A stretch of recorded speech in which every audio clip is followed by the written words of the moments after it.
안녕하세요. 저는 40대 중반 남자입니다. 누구나 가슴 속에 참 어딘가에 말 못할 사연을 품고 있다고 하죠. 저도 그런 사연이 하나 있습니다.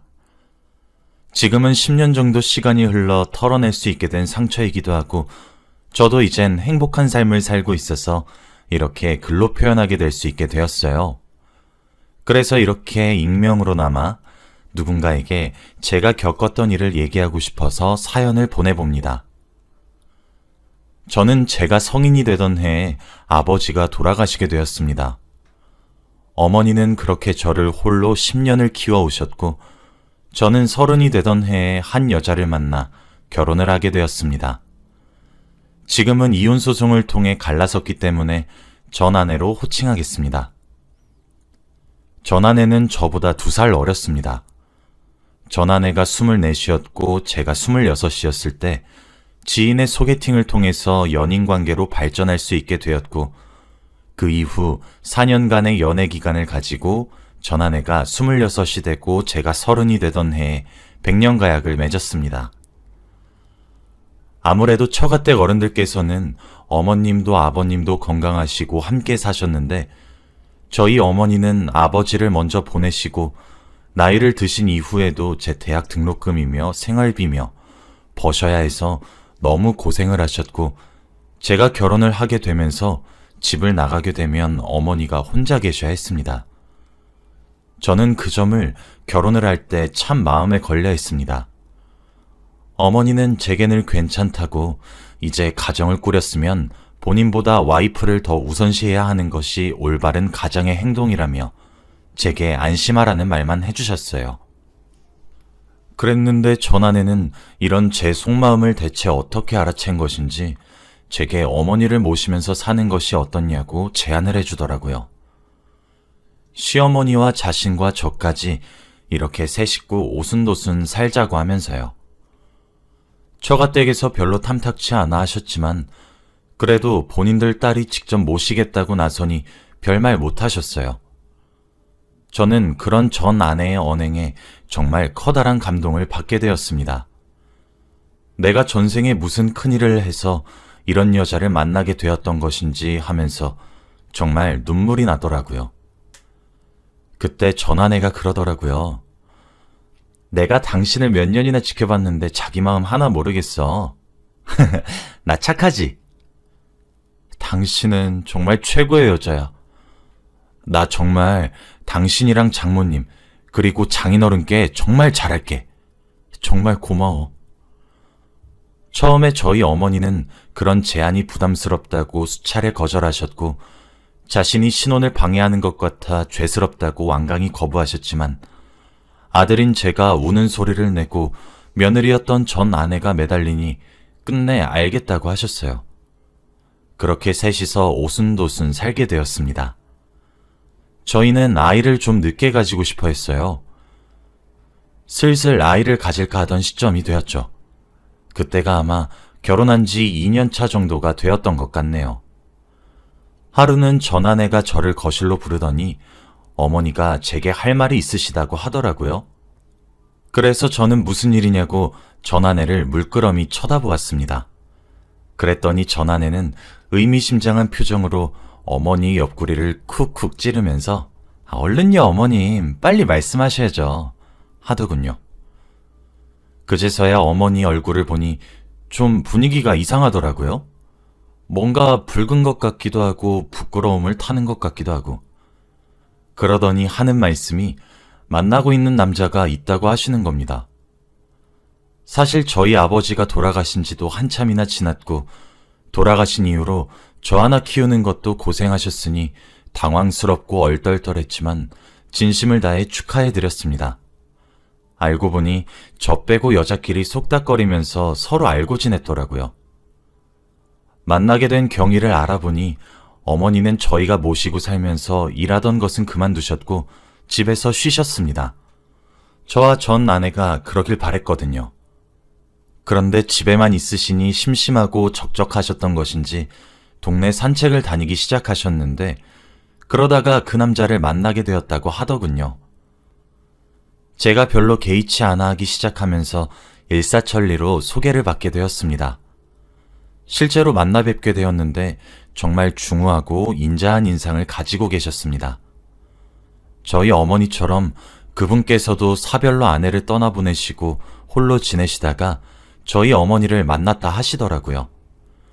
그렇게 두 분과 저희 부부 이렇게 식사를 함께하고 있는데 그분께서 저희 어머니 숟가락 위에 반찬을 얹어주시기도 하고 저희 어머니도 소녀처럼 볼을 붉히는 모습이 참 사랑스럽고 고와 보이셨습니다. 그때 저는 그분을 제 새아버지로 받아들이기로 결정했습니다. 이젠 저희 어머니가 더 이상 고생하지 않고 행복하게 사셨으면 좋겠다 싶었거든요. 하나 있는 자식인 제가 두 분의 관계를 지지하자 두 분은 혼인신고를 하고 황혼결혼을 하셨습니다. 너무 남사스러워 하셔서 하객은 저희 부부와 새아버지가 되신 분의 아들 한 분뿐이셨지만요. 호적상으로는 저와 형제가 된 것이죠. 한복을 곱게 차려입고 수줍게 웃으시는 어머니가 참 행복해 보이셨습니다.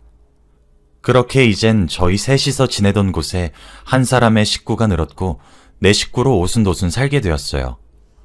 처음엔 이제 어머니도 챙겨주실 분이 생겨서 분가를 하려고 생각을 했었는데 전아내가 싫다고 거부를 하더군요. 저와 새아버지와의 관계를 들먹거리면서 이제 부자지간이 되었는데 친하게 지내야 하지 않겠냐고 조금 어색한 기류를 없애고 난 뒤에 분가를 하자고 하더라고요.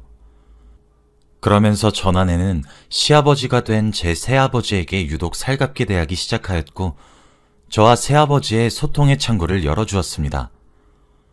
그런 전아내의 모습이 얼마나 기특하게 여겨졌는지 모릅니다. 며느리가 애교도 부리고 그런 모습이 흐뭇하게 여겨지고 참 이상적이고 제가 그리고 꿈꿔왔던 장면이라고 생각했죠. 그러던 어느 날이었습니다.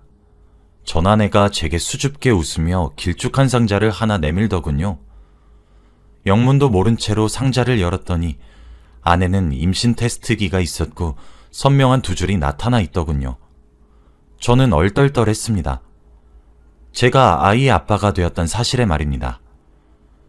당연히 처가댁이고 저희 집이고 경사가 일어났다고 하시면서 정말 많은 축하를 받았습니다. 제게 새아버지가 생기고 난 뒤에 왜 이렇게 좋은 일들만 일어나는 것인지 이 행복이 깨질까 두려울 정도로 너무 행복에 겨웠습니다.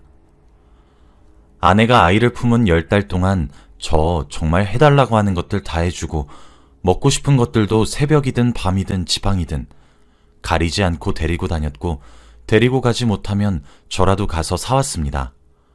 그렇게 제 아이가 태어났습니다. 그런데 아이의 혈액형이 AB형이더군요. 저는 O형입니다. 돌아가신 아버지도 저희 어머니도 모두 O형인 O형 가족입니다. 전아내는 A형인 장인어른과 O형인 장모님 사이에서 태어난 사람입니다. 인터넷에 아무리 검색을 해도 O형인 저와 A형인 전 아내의 자식은 O형이 아니면 A형만 나올 수 있다는데 왜 아이가 AB형인지 당최 모르겠더군요. 처음엔 병원에서 아이가 바뀌었을 것이라고 믿어 의심치 않았습니다. 하지만 병원에선 펄쩍 뛰면서 아이가 왜 바뀌냐고 아니라고 딱 잘라서 부정하더군요. 아내에게 무릎을 꿇고 빌었습니다. 유전자 검사 한 번만 해보자고요. 장인어른께 뺨도 맞았습니다. 장모님도 제게 소리치셨어요. 자네가 어떻게 이럴 수 있느냐고 하면서 말이에요.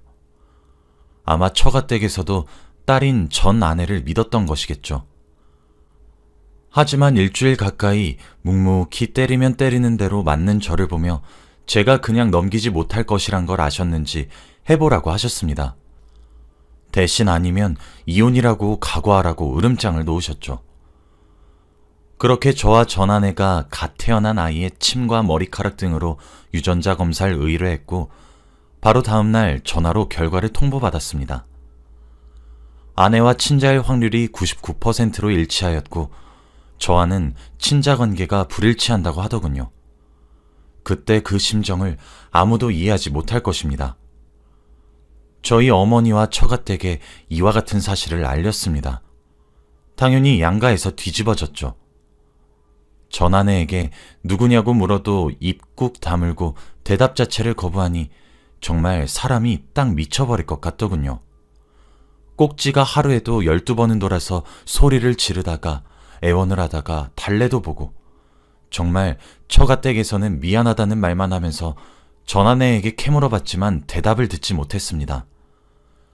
당시에는 저희 어머니와 새아버지까지 아내가 입원한 1인실 병실에 오셨기 때문에 병실에 양가 모두 모인 상황이었습니다.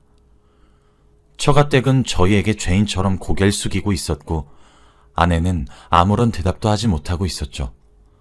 그런데 제가 정말 아무리 생각을 하고 쥐어짜내도 아내가 불륜을 저지를 뻔한 시간이 없었단 생각이 문득 들더군요.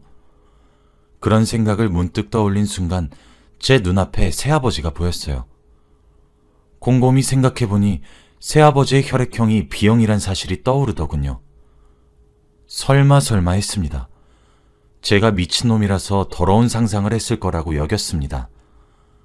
아닐 거라 믿어 의심치 않았지만 한 번 떠올린 생각은 쉽사리 사라지지 않았고 결국 입을 열게 되더군요. 여보, 아니지. 정말 아니지. 당신이 낳은 애, 그 아이 친아버지, 내 새아버지 아니지? 응? 아니지? 제가 내뱉은 한마디에 아내는 흠칫하며 경악에 찬 얼굴로 절 쳐다보았습니다. 전 아내의 몸짓은 그 어떤 대답보다 더욱 명명백백한 대답이 되었습니다. 병실은 하나둘 경악에 찬 얼굴로 전 아내와 새아버지의 얼굴을 번갈아 보기 시작했고 저는 아내에게 천천히 다가가 눈을 맞추며 물었습니다. 아니지! 아니라고 말해 제발, 어? 아니라고 말하라고 당장! 그러나 돌아오는 대답은 미안해 여보 였습니다. 허탈했고 허무했고 슬펐고 화가 났어요. 1년의 대화에 장인어른은 전 아내의 뺨을 치며 미쳤냐고 고성을 지르셨고 장모님은 바닥에 털썩 주저앉으셨죠. 그제서야 순간적으로 저희 어머니가 이 자리에 있다는 생각이 들고 어머니를 쳐다보았더니 하얗게 질린 얼굴로 떨리는 눈으로 절 쳐다보시다가 결국 혼절하셨습니다. 새아버지는 장인어른보다도 5살이나 더 나이가 많으십니다. 장인어른도 그 사실을 알고 계시죠. 차마 그 상황을 마주할 자신은 없으셨는지 혼절한 어머니를 둔 채로 도망치듯 병실을 나가더군요. 그 이후 저는 어머니를 들쳐업고 응급실로 향했고 절망에 빠졌습니다. 하지만 그 이후는 쉬웠습니다. 어머니도 저도 이혼을 준비해야 했으니까요. 어머니는 눈물로 밤을 지새우셨고 저는 술없이 버틸 수 없었던 수많은 나날들이었습니다. 처가댁에서는 제발 딸아이의 실수를 만회하게 해달라고 아이는 눈앞에 나타나지 않게 자신들이 키울 테니 제발 이혼하지 말아달라고 애걸하셨습니다. 저는 말했어요. 장인어른, 그리고 장모님, 아내가 평범한 불륜을 저질렀다면, 그랬다면 어쩌면 저는 아내를 용서했을지도 모릅니다. 그런데 제가 용서하면 저희 어머니는 뭐가 됩니까? 며느리가 상간녀인 저희 어머니 입장은 왜 생각지도 않으시고 이렇게 이기적으로 구십니까? 그래도 그간의 정을 봐서 소송은 하지 않겠습니다. 깔끔하게 협의 이혼을 하도록 할게요. 하긴 제 말에 그 무슨 반박을 하실 수가 있으셨겠어요. 그렇게 아내와는 협의 이혼을 하게 되었고 소송을 하지 않는 대신 맨몸으로 처가댁으로 돌려보냈습니다. 어머니가 받으셨을 상처를 생각하면 가슴이 천갈래 만갈래로 찢어집니다. 당장 찢어 죽이고 싶다가도 제가 사랑했던 시간을 생각하면 참 그것도 못하겠더군요. 그렇게 저는 관계를 정리했습니다. 새아버지는 그 이후 도망치듯 저희를 떠나셨기에 어머니는 이혼소송을 진행하셔야 했습니다. 전아내와 새아버지가 나눈 역겨운 대화들과 불륜의 증거인 아이까지. 어머니는 소송을 준비하는 내내 스트레스와 충격을 너무 많이 받으셨는지 혼절을 수차례나 하시게 되었고 결국 실어증까지 걸리시게 되었습니다. 새아버지는 소송까지 가게 되니 더 이상 피할 수 없다고 느끼셨던 것인지 저희와 합의를 하기를 요청하셨어요. 망가진 저희 어머니의 모습이 새아버지에게 죄책감을 불러일으킨 것인지 아닌진 모르겠지만 재판에서 요구할 금액의 3배 정도 되는 위자료를 주고 어머니께 정말 미안하고 또 미안하다며 협의하셨습니다. 전 어머니가 울면서 난리를 치시는 것은 아닐까, 또 쓰러지는 것은 아닐까 걱정했는데 어머니는 의연하게 그러는 새아버지였던 그분을 쳐다보며 아무런 말씀도 하지 않으시고 협의 이혼을 하셨어요. 그렇게 저와 어머니는 씻을 수 없는 상처를 가지게 되었습니다.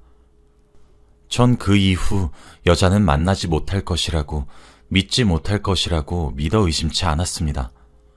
정말 제 가족을 사랑해주고 잘해주는 사람이라서 이 여자만큼은 내가 끝까지 사랑할 수 있겠다고 믿어 의심치 않았었는데 결국 제게 이런 커다란 배신감만 남긴 채로 떠나니 전 이제 어떻게 해야 하는 건지 갈피를 잡을 수가 없었어요. 저도 매일 술로 슬픔을 달래고 담배로 마음을 달래고 지냈습니다. 사실 얼마나 무너지고 싶었는지 모르실 거예요. 그런데 충격과 시리에 빠져 말을 잃으신 어머니를 두고 저마저 그렇게 지낼 수는 없는 노릇이니 이를 꽉 물고 정말 악으로 깡으로 버티고 또 버티는 나날들의 시작이었죠. 그러다 지금의 아내를 만나게 되었습니다. 지금의 아내는 원래 저와 알고 지내던 동네 동생이었어요. 저희 어머니도 동생의 얼굴을 알고 지냈었죠. 저도 사실 무너져도 이상하지 않을 만한 일을 겪었는데 어머니를 지켜야 한다는 마음으로 근근히 겨우겨우 버티고만 있었잖아요. 그러다 보니 저도 누군가에게 의지할 만한 사람이 필요했었습니다. 지금의 아내는 동네에서 작은 술집을 하고 있었어요. 일본식으로 된 술집을 말이에요. 저도 일을 마치고 그렇게 한 번, 두 번 들려서 술을 마시기 시작했죠. 그러다 보니 지금의 아내의 가게에 자연스럽게 단골 손님으로 눌러앉을 수 있게 되었고 지금의 아내가 제 이야기에 귀를 기울여주고 위로해주고 다독여주고 그렇게 많은 감정들이 오고 갔습니다. 하루는 아내가 제게 자신과 만나지 않겠냐고 물어보더군요. 저는 단칼에 거절했습니다. 사실 아내를 그 당시에는 여자로 생각하지도 않았어요. 매력이 없었다는 말이 아니라 하루하루 그저 살아가는 것도 너무 벅차서 감히 여자를 만날 생각도 못했거든요. 게다가 저는 이혼을 한 경력도 있고 아내는 저보다 어리고 초혼이니까요. 아내는 씁쓸하게 웃으며 제 의견을 받아들여 주었고 이번 일로 어색해지지 말고 여전히 오빠 동생 하자고 하더라고요. 저는 아내의 배려가 그저 고맙게 느껴졌고 절 이해해 주어서 너무 감사했습니다. 그런데 그 이후부터는 제가 문제였어요. 아내의 고백 이후로 점점 아내가 신경 쓰이기 시작하더라고요. 고백하기 전에는 제 얼굴에 뭐가 묻어 있으면 직접 떼내어 줬는데 닦으라고 휴지를 건네준다던가 옷에 뭐가 튀었으면 직접 물수건으로 지워줬는데 화장실 가서 비벼보라고 하던가 등등 저를 살뜰히 챙겼던 행동만 하다가 하지 않으니까 정말 너무너무 서운하고 섭섭하더라고요. 그래서 전 그때 비로소 느꼈습니다. 전 아내와의 상처를 이 여자를 통해 치유받았고 그 과정에서 제가 이 여자를 사랑하게 되었다는 사실을요. 저는 이 마음을 아내가 일주일에 가게를 딱 한 번 쉬었는데 바로 그날에 맞춰서 장미꽃 한 다발과 함께 고백했습니다. 사실 지금의 아내에게 전 아내의 이야기를 너무 많이 한 것은 아닌가 마음에 걸리기도 했었는데 아내는 저의 모든 것을 이해해 주었죠. 그렇게 저희는 짧지 않은 기간 동안 뜨거운 연애를 하게 되었고 혼전 임신으로 결혼을 하게 되었습니다. 처음엔 아내의 처가댁에서도 저를 탐탁치 않아 하셨는데 저희 집안의 기구한 사정을 듣고 이혼의 틈이 제 탓이 아니란 사실을 인정해 주셔서 결혼을 할 수 있었어요. 임신과 동시에 결혼을 했는데도 여전히 말을 제대로 하지 못하는 어머니가 걱정이 된다며 아내는 어머니를 모시고 살길 원했고 저와 어머니는 반대를 했었죠. 그래도 임신한 며느리를 이길 순 없으셨는지 어머니도 알겠다고 허락을 했고 당사자들이 괜찮다고 하니 제가 무슨 할 말이 있나요? 그렇게 셋이서 살게 되었죠. 제 아내는 참 좋은 사람입니다. 아이를 임신해서 출산해 준 것도 너무 고맙고 천성이 착하고 순해서 그런지 어머니도 잘 챙깁니다.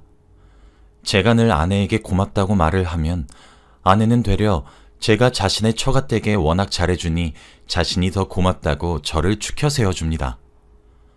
저희 어머니도 이제 실어증이 많이 나아졌습니다. 아직 말을 많이 더듬으시지만 며느리랑 손도 잡고 시장에 가기도 하고 저와 아내 사이에서 태어난 손주의 재롱을 보기도 하며 웃음도 많아지셨어요. 지금의 아내를 만나기 위해 이제껏 실현의 과정을 겪었던 것은 아닐지 생각이 듭니다.